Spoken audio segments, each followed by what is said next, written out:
2019 সালের 14ই ফেব্রুয়ারি পুলওয়ামা হামলায় শহীদ সিআরপিএফ জওয়ানদের সাহসিকতা ও আত্মত্যাগকে আমরা স্মরণ করি। 14ই ফেব্রুয়ারি 2019 সেই কালো রাত চিরকাল আমাদের স্মৃতিতে থাকবে।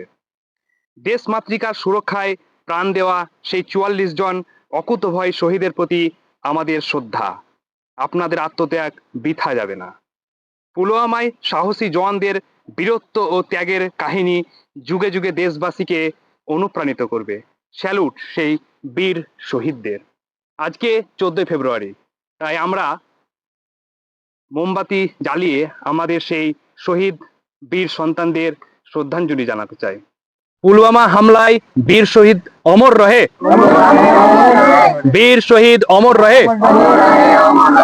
বীর শহীদ অমর রহে। জয় হিন্দ, জয় হিন্দ।